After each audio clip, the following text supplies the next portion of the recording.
So I would like to welcome Borge Fagerli. I hope I pronounced that Close enough.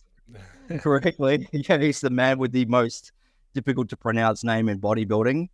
He's been one of my long-time interview wish list guests since I first come across his work over 25 years ago on the various internet forums under the name of Blade. So he's definitely one of those names that's contributed so much value to the community. But just due to the nature of this industry, the signal to noise ratio, it just seems that the people with the most valuable contributions often get drowned out and never the fanfare or the recognition that they deserve. True. So welcome very much to the channel. Thank you. It's an honor. Yeah. For listeners who might be new to your content, can you give us a little bit of a brief bio of your backstory, please? I got interested in bodybuilding when I was probably 13 years old. It was the typical, Arnold Schwarzenegger action movies. I saw a Flex magazine with Lee Haney on the cover, and I was just hooked. I got this bull worker, this thing where you with just a spring inside that you can compress and pull apart. And did some lifting. I spent a year in Kansas when I was 16, so I did some weightlifting there. I was really weak, the weakest guy there probably. I was always very obsessed about figuring out everything there was to know about topics.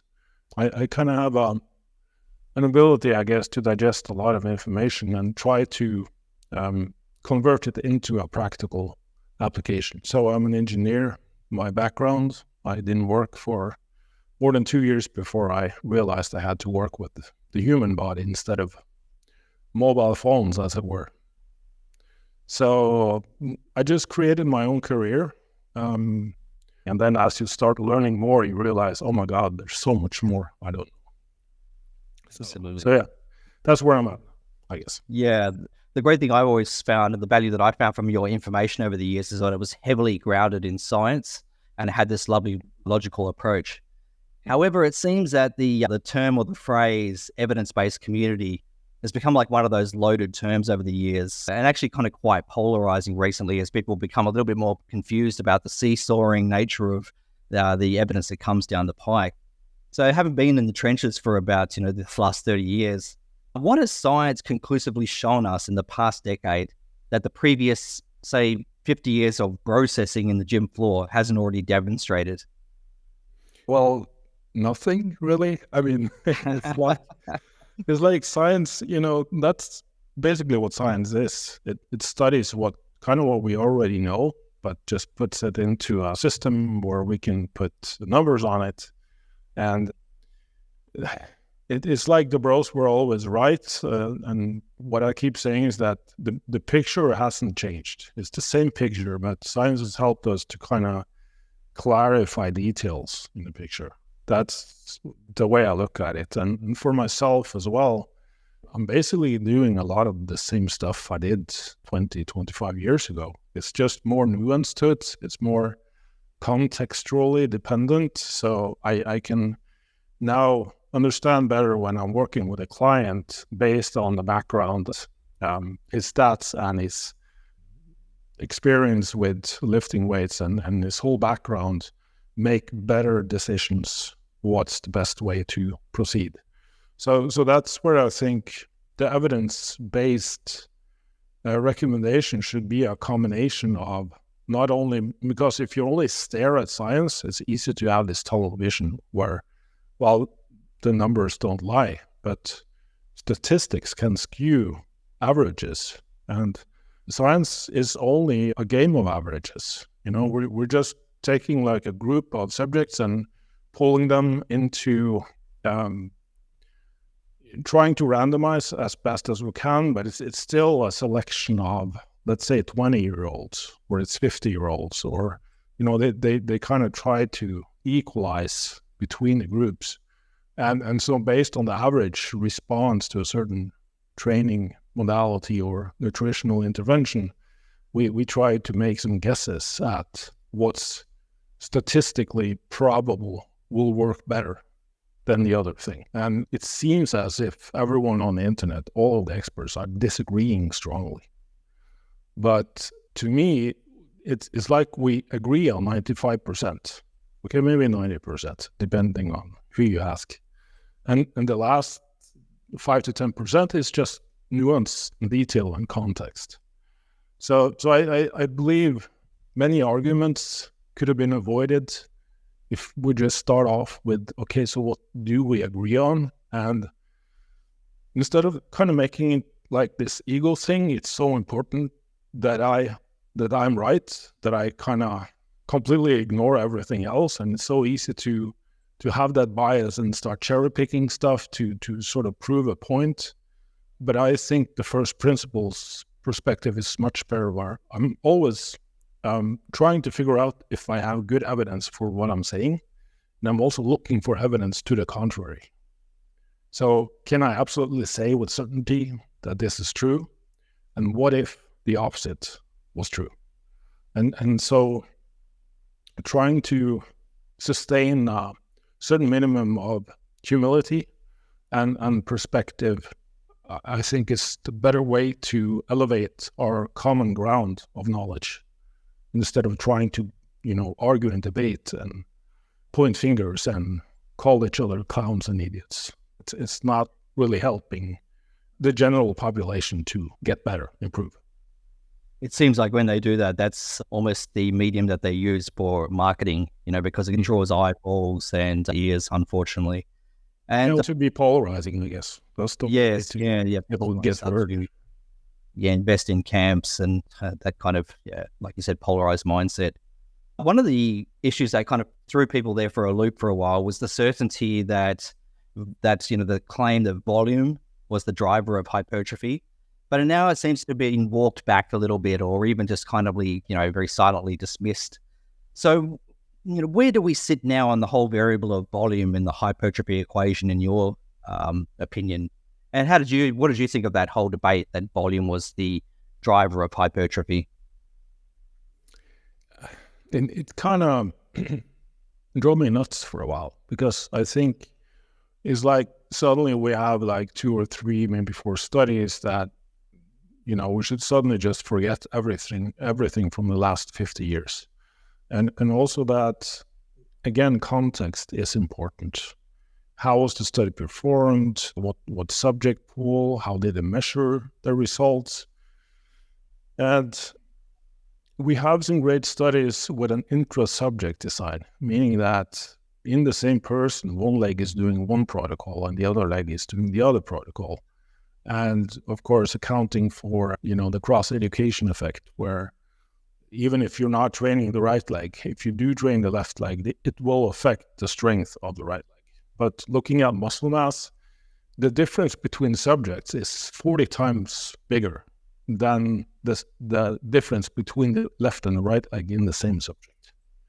So single versus multiple sets, it kind of always boils down to individual genetics and hormones, because that's ultimately what's going to decide how big you're going to get. And then looking at your lifestyle, your stress, your nutrition, your sleep is going to be the drivers or the permissive factors of whether that volume is driving anything at all. So the primary stimulator of muscle growth is mechanical tension. I hope no one will debate that. It's kind of indisputable. We need to put tension on the muscle. So what we're actually discussing is the volume of that tension.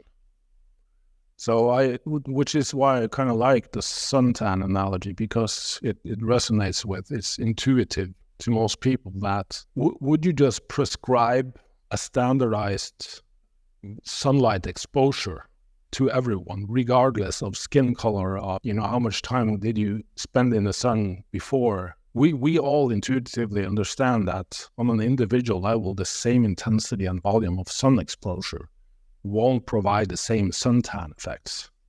So why do we kind of try to assume the same thing when it comes to training volume? Because it's basically the same physiology, underlying physiology, stimulus and adaptation. So I think that instead of making it polarizing, let's look at on the individual level, how can we individualize and adjust and customize that volume and also progress it over time. Because let's face it, 8 to 12 week studies don't really tell us about the training career of a subject. So we need to know where do we begin, what do we look for and monitor in terms of results, and how does that prescription change over time as the subject, basically grows or doesn't. So I'm all for data-driven approaches. Do we see results? Well, if you're seeing results, that means that your training is working. So that's basically where progression, progressive overload. I wouldn't even call it overload, because you don't overload anything. You just progressively load according to your level of advancement. So to maintain the stimulus, you need to add reps or load or both. And the ability to do that means that your volume and frequency combination is on point. And if you're not progressing, then something is off. It doesn't matter what a certain study or expert or recommendation is saying is correct. If it's not working for you, that doesn't matter. So I think if we could use all of this research and evidence and combine it with the experience of coaches that, I've been working with between 4,000 and 5,000 people, and tried as best as I can to avoid biased perspective. And from a results-oriented perspective, over the long term, not 8 to 12 weeks, but I have a client now that keeps checking in with me and has done so for the last three years. So I can see the progression over time. And if that person keeps progressing at a certain volume, why can't we be happy with that? Because the training career is supposed to be 30 to 50 years at least. So why the obsession with what provides the maximum amount of growth in a short period of time? Because we don't know, or we do know at this point that might not be sustainable. I think using the pieces of all of this evidence to inform us on, with this person and the variables involved, how do we optimize for this person? So we can have two people, two clients, and just looking at their stats and their abilities and background, how do we optimize each program and progress it over time? And that's where I try to spend the most time. That's fascinating. And one of those big variables is actually something that you were one of the first to conceptualize, the effective reps model. That seems to be gaining a little bit more traction and focus again now. Can you explain in layman's terms what you mean by effective reps, and why does it matter in terms of optimizing a trainee's effort and recovery? Yeah. Basically, it's based on the physiology of muscle fiber recruitment, and that you need to involve all of the muscle fibers, the endurance type 1s, the explosive and strongest type 2X, and the intermediates, the 2As. So there's three basic classes or groups of muscle fibers. There's many intermediates, but for the sake of this understanding, that's all we need to know. And when you're only lifting light weights, you just involve the lowest threshold, so the type 1 fibers, and you can do that forever. But at a certain point, as they begin to fatigue, you start engaging the type 2 fibers, the A's and the X's. And so you can train all of the muscle fibers, and the most potential for growth is in the type 2 fibers. You need to either do a lot of reps with light weights, or you can do less reps with heavier weights. Because as you get closer to your absolute max, your 1 max, you start involving and engaging more muscle fibers from the very first repetition.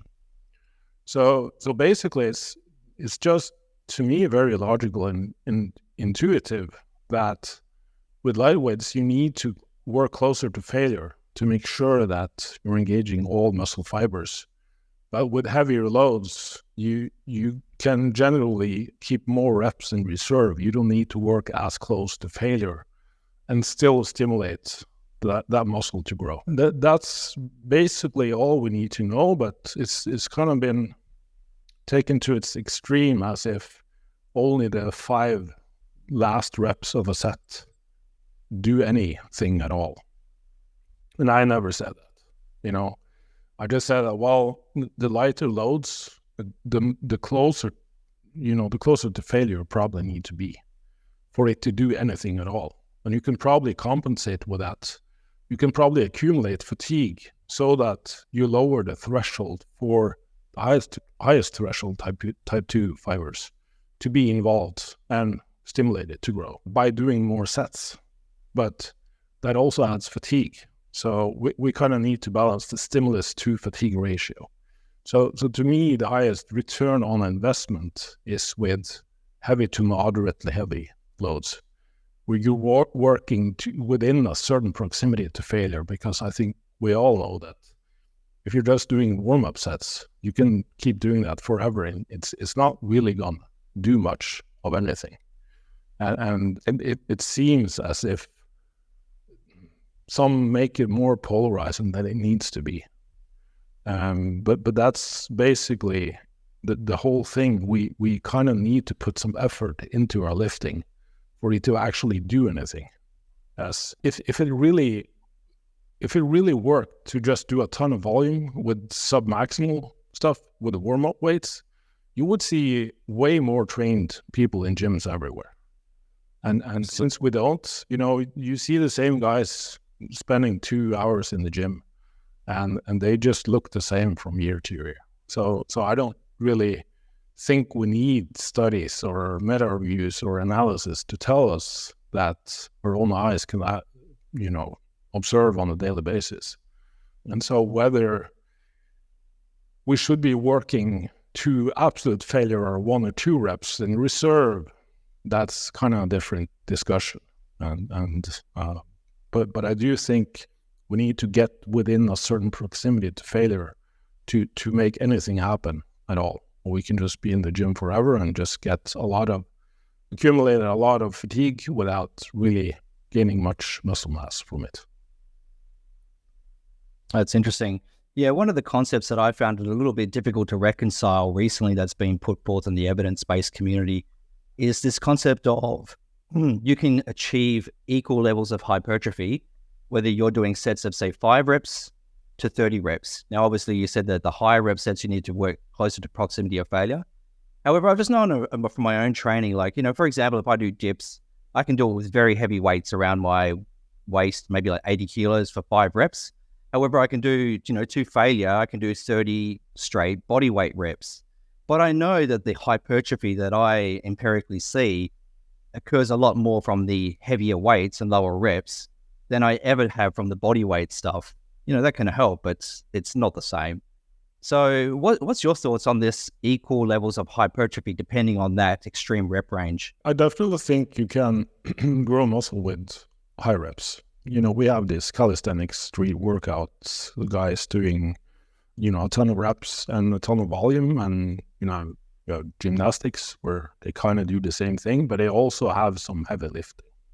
So it's a combination there. And again, looking from a muscle recruitment perspective, what tends to happen when you're doing really high reps is that only the last few reps to failure is stimulating any muscle growth. Whereas with moderately heavy and heavy loads, you're pretty much stimulating with all of the reps you're doing. So whether it's 5 to 8 reps or, how much each rep is stimulating muscle growth, I think we can just generally agree that in a 30 rep max set, you're probably just generating a lot of fatigue to go along with the stimulus that you kind of need to, since the perception of effort is higher since it's more painful doing high reps. You have the burn and it's just uncomfortable. It's harder to push yourself to failure. We see that the fatigue in and of itself can limit the absolute amount of muscle recruitment that you can achieve and thus the mechanical tension.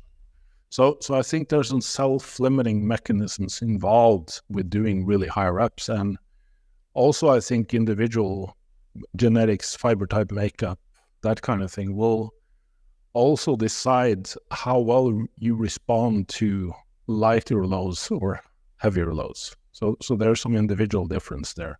And again, some can just grow just thinking about lifting almost. I kind of made fun of that the other day here. That someone claimed you can just sit on your ass for 2 weeks and grow 13% muscle.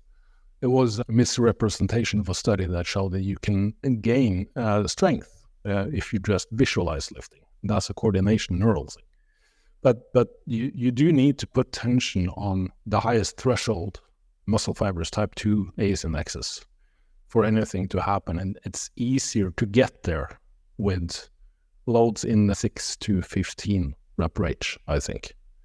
It's what we see from studies is that your ability to accurately decide whether you're lifting to, let's say, 1 to 2 reps in reserve is much better at lower reps versus higher reps. So, and everyone that's ever trained a client in the gym will know that once you get beyond 10 reps or so, let's say you're doing a set to 15, and that person can swear that that was the last rep. They did not have any more reps in them. And if you just motivate them or push them or threaten them, depending on the type of client, they can usually do at least 5 more reps. And so at that loading range, that means that they're essentially not really stimulating anything at all. But it's more, and again, just to kind of digress, is that where I think the rest pause, drop set, and Myo-Reps work so well is because it kind of ensures that people are pushing closer to failure by inducing fatigue in the equation.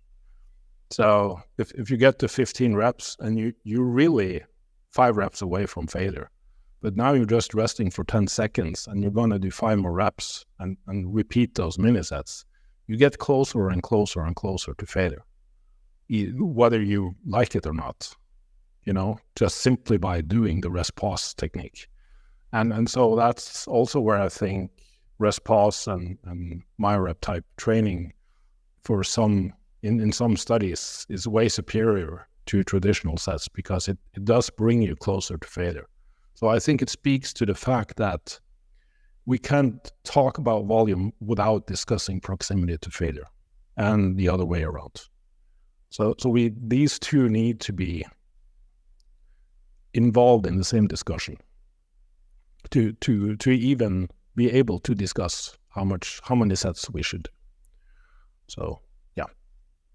Right. So just to clarify as well, based on that question, so in a yes or no sort of framework, would you say that the hypertrophy is equivalent doing a 30 rep set versus the 5 rep set? Because in my mind, I sort of think, well, then if the hypertrophy is the same with the higher reps, we can mitigate the use of using heavier weights in that case and just stick to the higher rep ranges, which are in a sense safer. Yeah, what I think needs to be kept in mind there is that there's way more fatigue from doing high reps. And I do think it limits overall activation levels. So eventually over time, it's going to be self-limiting. There's also the component of glycogen and swelling from that type of training. So I think that tends to skew the results. And in reality, I do believe for most people, doing more than 20 reps will probably not stimulate as much muscle growth as below 20 reps. Yeah, so and also obviously the fact that it's really hard to push to the point of failure that you need to be to even stimulate muscle growth. So no, I don't think 30 reps is equivalent to 5 reps. There's a fatigue cost involved, there's swelling, there's a lot of variables that's hard to account for in the long term. And finally, yes, I would like to include the fact that tendons and connective tissue need a certain minimum threshold of loading, which is believed to be around 70% of all maxed. So around your 12 to 15 rep max is sort of the minimum loading that you need to stimulate protein turnover in connective tissue. So if you're only lifting light loads, it's going to be self-limiting in terms of the strength you can gain also, because you need to lift closer to 1 rep max to make that happen. And you don't get the same tendon adaptation. So eventually that's going to be a bottleneck. I see. Yeah, that's very interesting. Thank you. Another thing that I've always wondered, because for a long time, and I don't know if this is still relevant, but people were saying another driver of hypertrophy was progressive overload over time, but causing with mechanical tension. Is that still current? Look, I never know from one week to another. You get off the internet for a couple of weeks and you seem to lose track of the arguments. But I was wondering, if you stayed away from failure, but still progressively overload over time using heavier and heavier weights, would that not be a better stimulus in terms of hypertrophy, because you're mitigating a lot of the accumulation of fatigue? So I think there's two discussions here. One is the fact that you're able to add the reps and load over time. And so if you're doing 10 reps with 100 kilos today, and in 6 months you're doing 10 reps with 150 kilos, regardless of proximity to failure or volume, you have added some muscle mass, So progressive overload means that what you have been doing is working. If we're talking like a linear periodization strategy where you start off at light loads and 20 reps and gradually work down to 5 reps and heavy loads, unless it's equivalent, that according to, you can use a rep calculator even though they're inaccurate. But if you're just working, I would say in practice, it's kind of impossible to not see any gains from that. But it definitely is possible if you're not sleeping while you're dieting and just doing a lot of, destructive things. Then it's certainly possible to go from, let's say, 100 kilo times 20 reps to 115 kilos times 5 reps and not really have gained anything at all, because those are kind of equivalent. I would even say that 150 times 5 is weaker than 100 times 20.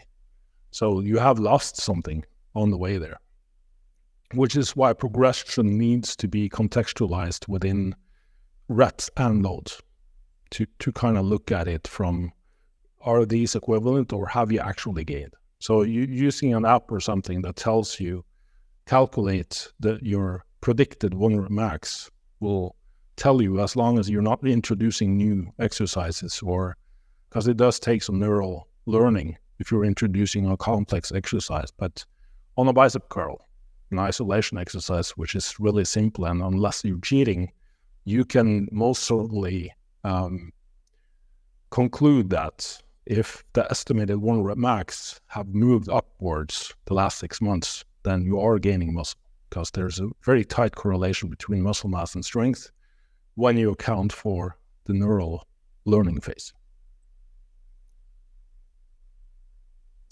Excellent. Thank you. Another thing that's also been on my mind as well in the past, because I've always been a low volume, high intensity sort of guy, having, began training in the 90s, but I have noticed times when I have done high periods of volume. Say, for example, I've used a chin up and I've trained that every day for maybe 4 or 5 sets, but I haven't done any of those sets to failure.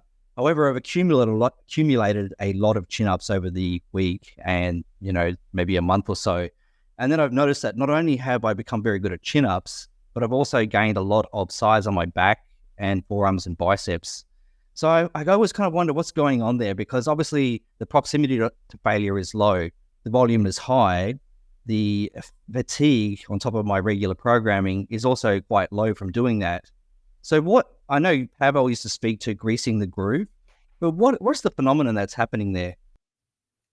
Yeah, there's definitely some neural gains. I mean, looking at the research as we know it, proximity to failure is less important. I would even say having more reps in reserve is more optimal for strength than hypertrophy. So there's the greasing the groove thing, but staying away from failure and just accumulating volume and high frequency means that you're also recovering faster. So that's where the high intensity training volume kind of meets the volume training camp. That there's obviously going to be individual differences, but Just staying away from failure, doing more sets with that will allow you to recover faster. So even though you're perhaps not inducing the same amount of stimulus as you would do if you just did 1 or 2 sets to failure, there's also a recovery cost by going to failure, since those final reps, even that final rep to failure, may induce 24 to 48 hour worth of neuromuscular recovery requirements. So there's a cost to pushing to failure all the time, which is why I think we should probably at some point train to failure to know where that point is.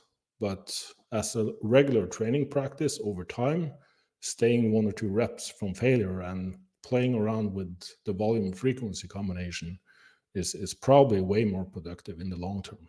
So your experience is very relevant, and many has experienced it, and I don't think it applies to every exercise or muscle group, but some muscle groups definitely do seem to respond better to higher frequencies and submaximal volume. Very interesting. Yeah, that makes a lot of sense. Thank you. As I was saying, back in the 90s, hard training was basically the norm.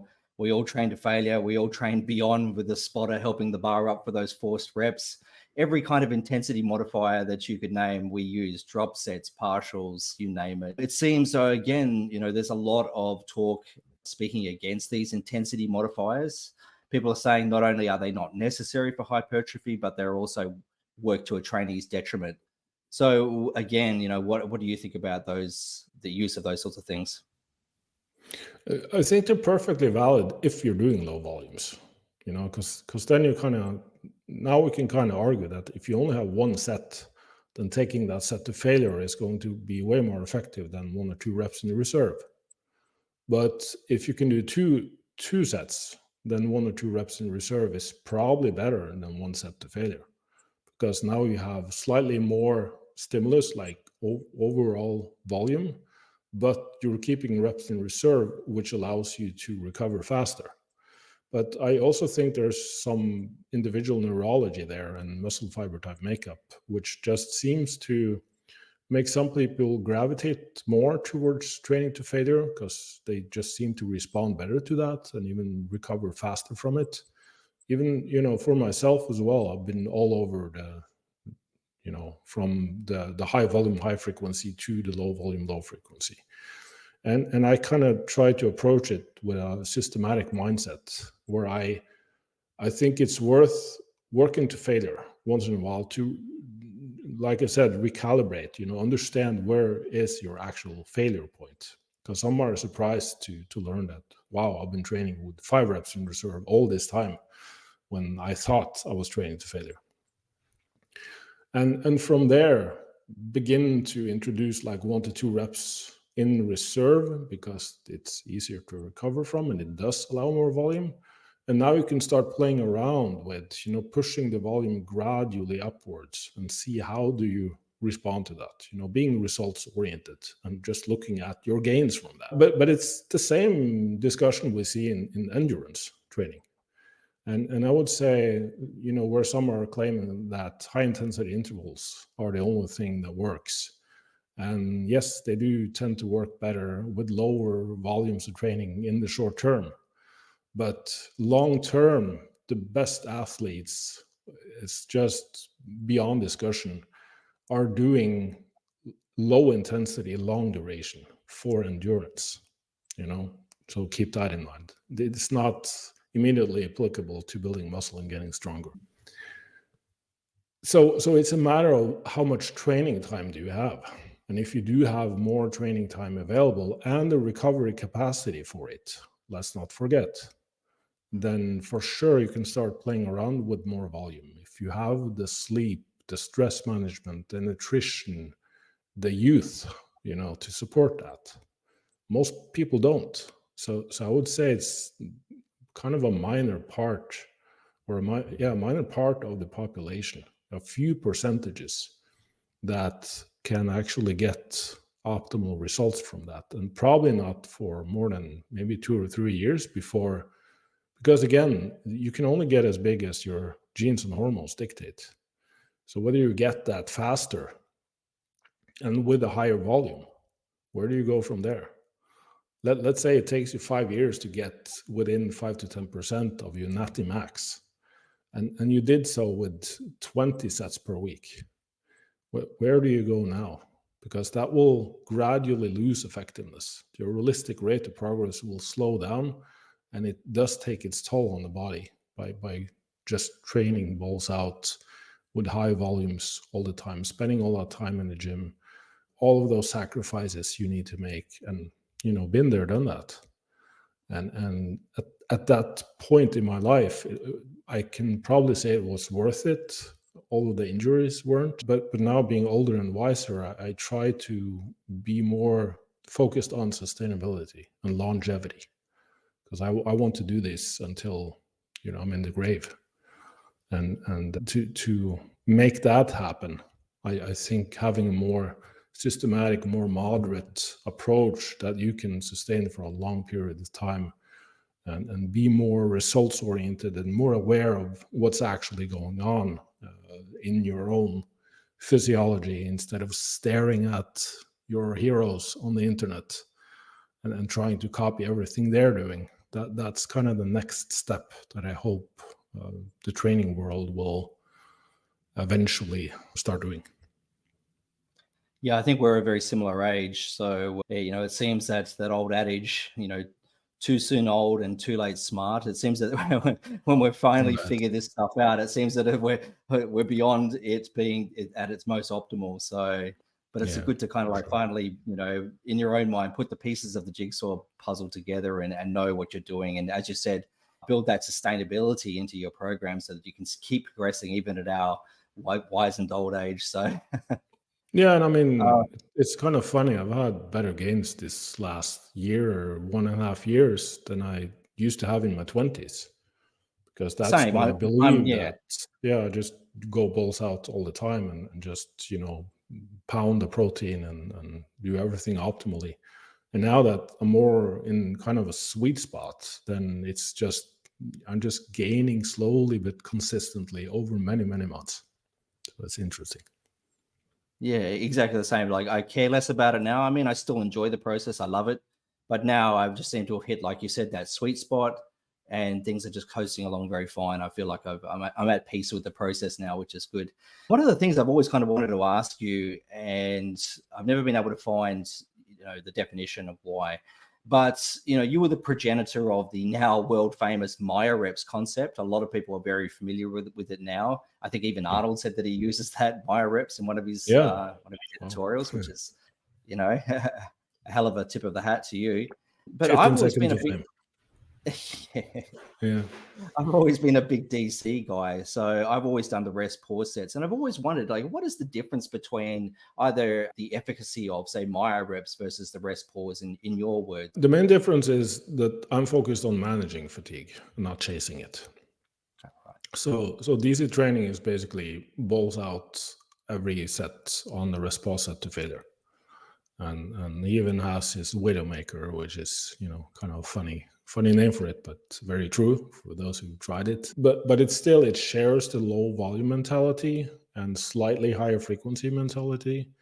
What I have found is that if you're doing rest pause sets, since there's a lot of neuromuscular fatigue, especially if you go to failure, then it also is self-limiting in terms of frequency, how often you can do that. And it's just more muscle damage, and it takes more recovery time. So to me, and not going all the way into the high volume world, I think certainly slightly more volume by moderating fatigue, by staying 1 to 2 reps in reserve, and also having some auto regulation strategy here, where it's just, whether it's fiber type makeup, whether it's neurology, psychology, whatever, it's just very apparent that some people, once they go to failure, the next set is just going to have a huge drop off in performance. And what I tend to do with my reps is allow that to happen. So if you get like 10 plus 3 plus 2, stop. That's it for that muscle group. But if you're more of the type that can just keep going forever, then allowing that to happen will also be better for that person. So another person, maybe with an endurance background, even I've had some of those as well, and athletes, in different sports. And whether it's because they're able to push themselves more, whether they have lactic acid clearance, or whatever is going on, when they're able to do 10 and with a short rest, they can do another set of 5, short rest, another set of 5, and just keep going. So it's like 10, 5, 5, 5, 5, 5. And they also get better gains from that. And you can even see it in the same person that there's a difference between muscle groups and exercises. So for me, I see the 10-3-2 in chin-ups and shoulder press. Whereas rows, I can have the 10-5-5-5-5-5. So I think I do like some type of auto regulation strategy as well, whether it's traditional sets or it's rest pause training. So that the volume and proximity to failure is kind of tailored to individual physiology. And that's, I believe, the main advantage of Myo-Reps, which is different enough that I tend to think it's an improvement. Excellent. You've spoken a lot about the dose response of exercise and also optimizing recovery. This seems to be this dance between the two to get optimal results. You had a really interesting post on your Instagram, which is superb, by the way. You're at the top of your game with your content at the moment. I'm really enjoying everything you post. It's a weird medium, internet, because people are posting a lot of crap, but say for example, someone like yourself, you're posting so many gems, but they do get lost in the nature of the medium of Instagram because it's non-searchable, and you have to go back, and nobody goes back in the feed. So right. whether you keep recycling it, but yeah, if anybody's not subscribed to Borge's Instagram, you make sure you get on there. It's fantastic. Thanks. But you did a great post on pre-workouts and the effect that can have in basically short-circuiting our success in the gym. Can you speak a little bit more to maybe why they're not the best to use all the time, like people are doing? Yeah, and I mean, it goes back to, why some are such big fans of fasting and ice bathing and keto diets and coffee and everything. Is like we do enjoy a good stimulant and stimulus, because it elevates our moods and our focus and everything. But physiology doesn't provide us with any free lunches, So there's a cost to every benefit. And if you become too reliant on stimulants to get a good workout, it first of all will mask your ability to, that self-awareness of where you are on the recovery curve. And it can even, because it's kind of an artificial, not kind of, but it is an artificial stimulus, you can achieve more muscle damage, stimulus and damage, than you otherwise could if there was self-limiting systems in place, and there are. So there's the fact that you tend to overdo it and you mask the fatigue that you perhaps otherwise would take it easy in the gym, or maybe even take an extra rest day in order to come back stronger the next time, instead of just gradually digging yourself into a deeper hole. And obviously we have a lot of research showing that the overuse of stimulants and even coffee, there's a dependency there. So they tend to lose effect over time as well. So now you need to take it just to feel normal.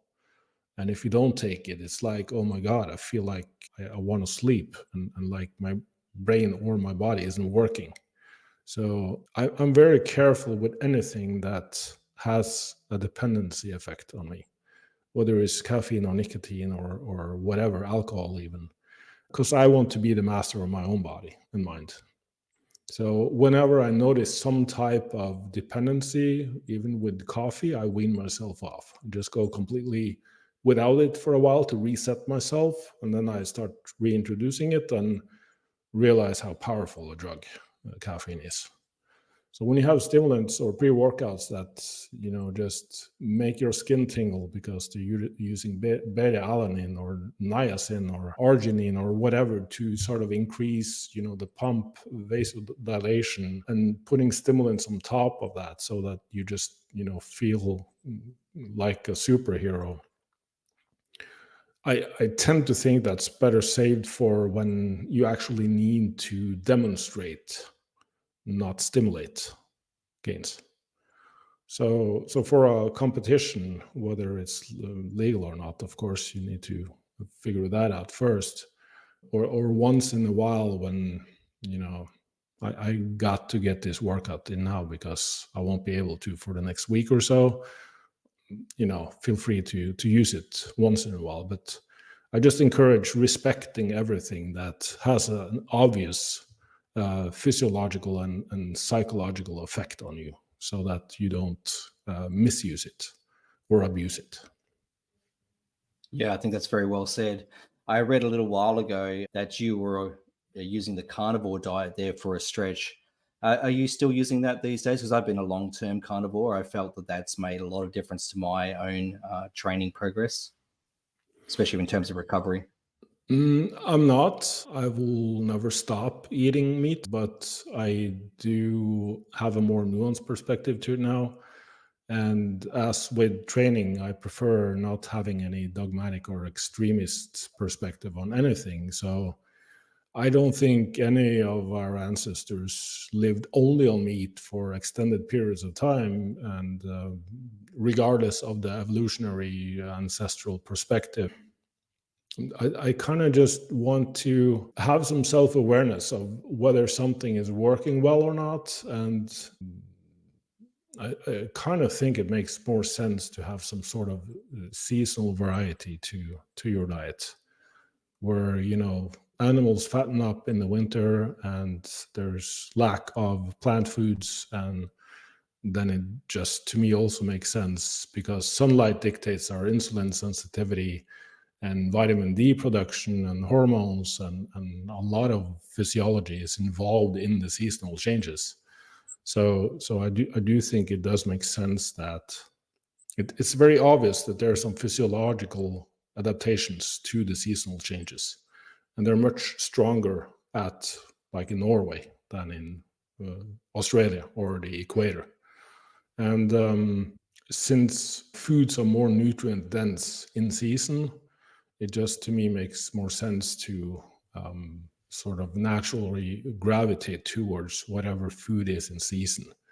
But also having individual awareness, where some just tend to respond better to carnivore diets. I mean, I've seen some amazing health transformations with people on the carnivore diet. I have seen some amazing health transformation on vegan diets as well. But there's probably, for every health transformation on whatever diet you can name, it does seem to either reverse or, you know, either stagnate or regress or reverse over time for some people. So I tend to think that you're probably eliminating stuff from your diet that was aggravating some symptom that you were reacting to, and so variety in and of itself is a benefit. I do think there's benefits to being in ketosis some of the time, but I also do think there are benefits to having carbs in your diet some of the time. So that's a very boring answer, I know, but It makes me, a lot of sense. Yeah. yeah. I So take a to me, I sorry. think, yeah. So to me, it just makes sense to have more variation and be more aware of what, you know, the foods are doing to you, and the environment you live in, and the climate you live in, and perhaps even your ancestry. You know, I'm Scandinavian Nordic, so we probably thrive better on a ketogenic approach during wintertime than someone of African descent. Yes, as I like to say, we're all a universe unto ourselves at the end of the day. So yeah, and even still predominantly carnivore, I still take a cyclical approach where I'll do a more of a Lyle McDonald UD 2.0 carb up on the weekend. So Right. there is that balance there. But most of the time, I feel like I do much better without the carbohydrates. Sure. So More power to you, I think. yeah, thank you. Yeah. One thing that you talked about as well, sorry, this wasn't in the questions beforehand, so I don't know if you want to not speak of this. We can take it out if you don't. You spoke about dependence. You don't like to be dependent on coffee or stimulants or anything. You mentioned a while back that you got off TRT. Right. Is that something that you're still consistent with? No, I got back on probably a couple of years ago. For me, it was probably genetic. So I got diagnosed when I was 17 with hypogonadism, or I just had really low levels of testosterone and elevated levels of estradiol. So probably some aromatase enzyme or not deficiency, but overproduction. So I got that regulated in my 20s and also got on TRT and just completely transformed my life and obviously my physique as well. I was a really skinny guy as a teenager and late in puberty and had a lot of, allergies and just very poor immune function and thyroid function as well. So it just kind of got to a point where I started considering having a child and wanted to see whether, with my knowledge of nutrition and stress management and supplementation, could perhaps restore my endogenous testosterone production. I had tried medically before with Nolvadex, Clomid, even this GnRH agonist to restart my own production, and that didn't work. Spent a year doing that. Didn't get anywhere. I was just really, really low on testosterone for that whole year, only kind of stimulated by intermittent use of CG. So I was barely within the normal range. So what positive came out of that was that my girlfriend became pregnant and my son is now 6 years old. So that was a pretty major incident of my life, best thing that happened to me. And after 3 years off or so, well, at that point, my doctor advised me to just go back on, actually. So I was using gel, and another 6 months later, I decided that I'm going to try again, but this time without anything, just nutritional support. So I just loaded up on vitamins and just made sure I was in the calorie surplus. Got ample sunlight, even invested in this infrared lamp for my, testicles and everything. And just, tried to optimize everything. I did like 2 short full body workouts per week, easy walking, slept a lot. And I managed within 12 weeks to get my testosterone levels to, like, the normal range here in Norway is considered 8 to 35. And I was up at 12 after 12 weeks. And, I hadn't been in that range naturally for the last 20 years. So that was a huge win for me. And so, but regardless what I did manage to slowly, gradually get up into 15. But even my experience back with testosterone therapy, I tended to metabolize testosterone differently, probably because I could use double the dose that others would do, and I still would barely be in the mid-range. So even on the gel preparation, where you're doing 50 milligrams, which is approximately 5 milligrams per day, some would have testosterone levels in their 20s, and I would barely break 20 with 100 milligrams. So I needed double the dose to get, around 2022. So I probably also, for some reason, metabolized testosterone or respond to testosterone really poorly. So I just had all the symptoms of low testosterone, even when I managed to get up to 15. And it tended to fluctuate. So whenever something stressful happened, it would just drop as a stone again.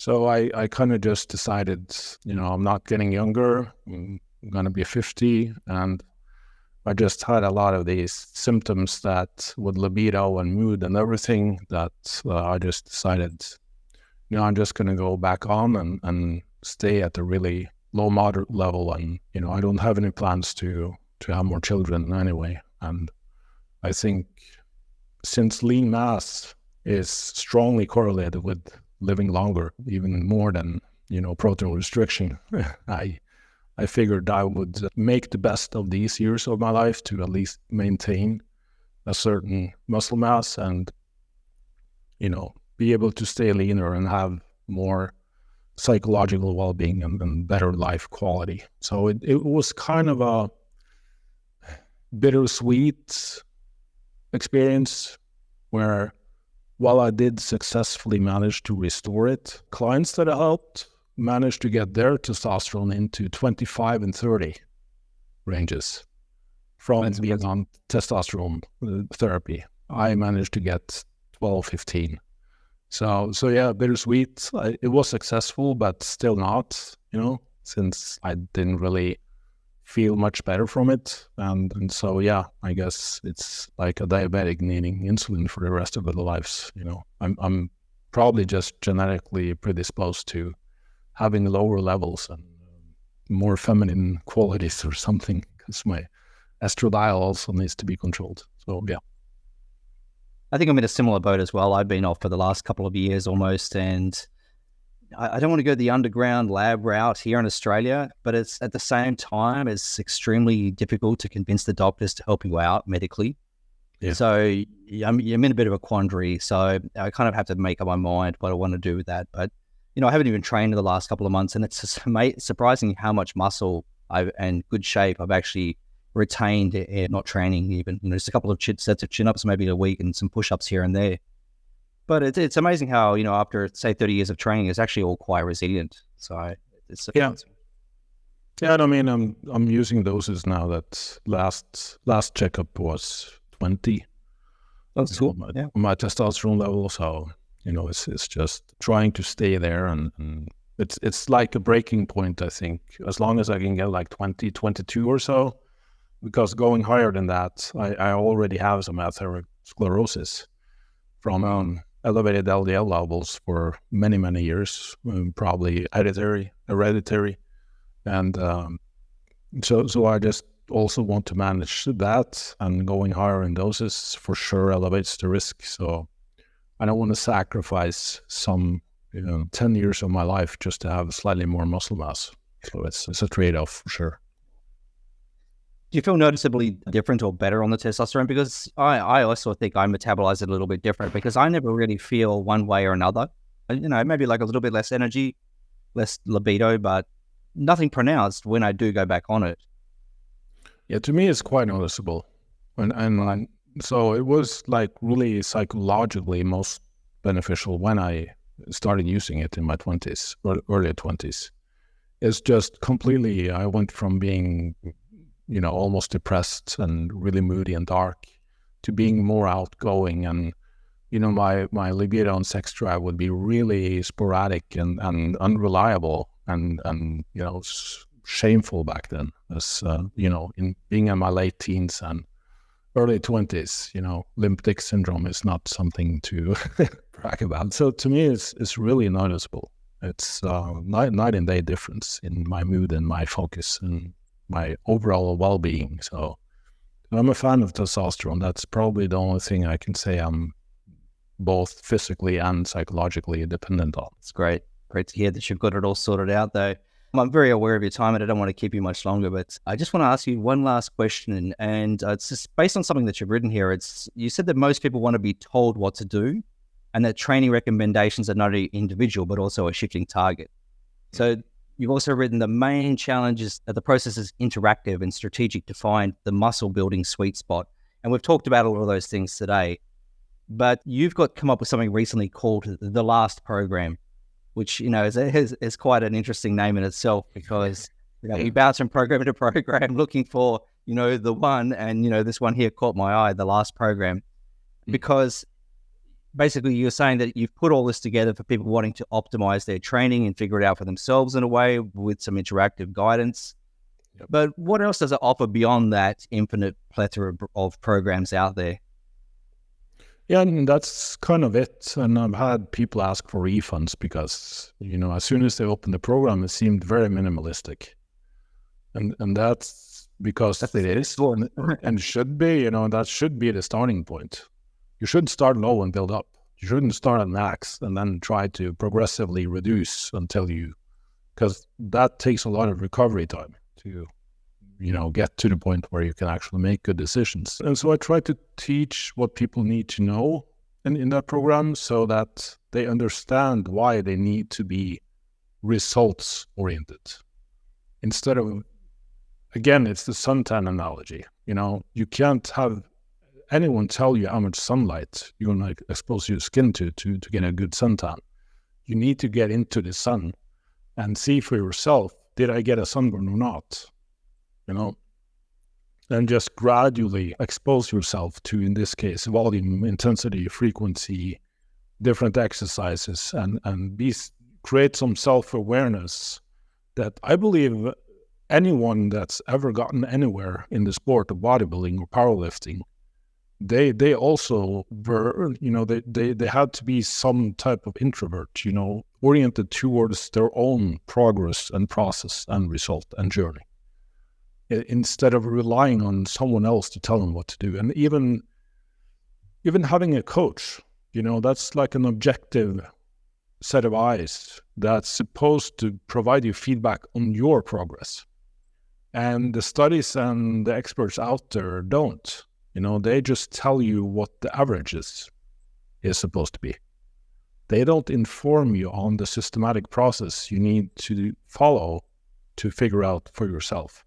So that's where people just jump randomly from one program to the next instead of, if something suddenly works, how do you know what changes made it work?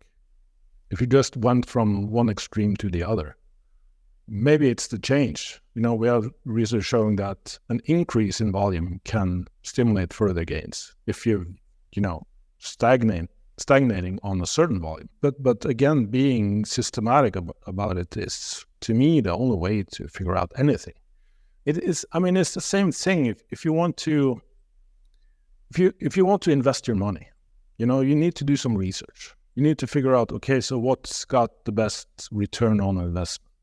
Let me try placing some of my savings into that and see the return on investment and adjust from there. So a gambler will just throw their money at anything and hope that they score big. And sometimes they do, and that's what you hear about. Oh my God, it seems like casinos are the best investment ever because you have these winners, right? But the successful investors, like Warren Buffett, he doesn't have the highest return on investment.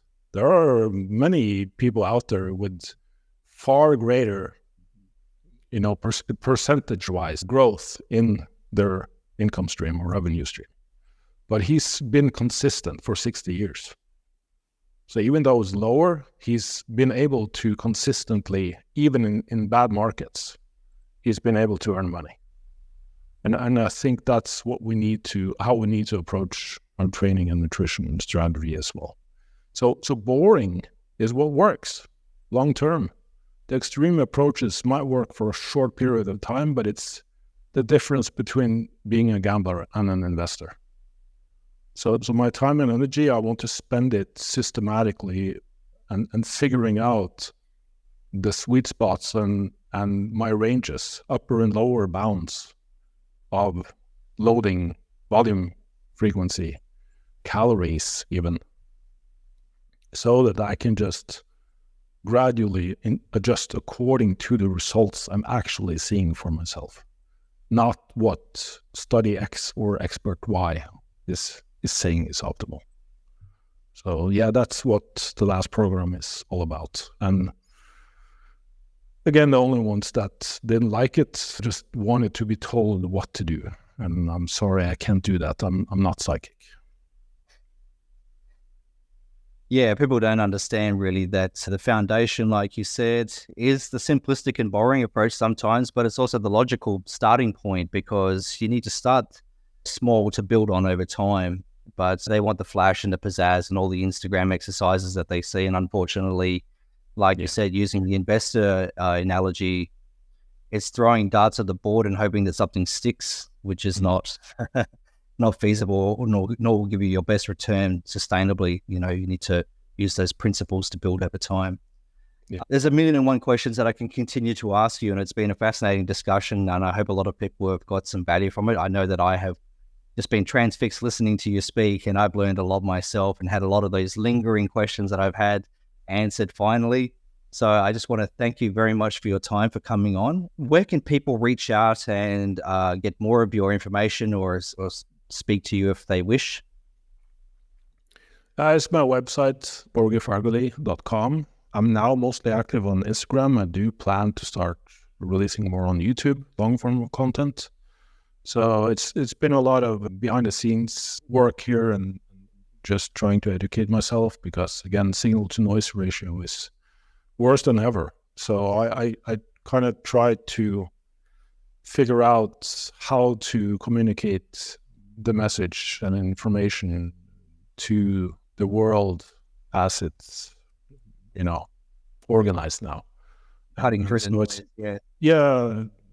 it's work in progress. But yeah, my website and my Instagram and YouTube is probably the best places to find me. What I've always loved about your stuff as well, if I can just insert there and encourage people to sign up at your YouTube and your Instagram as well, is that you do spend a lot of time being very thorough in your answers to people.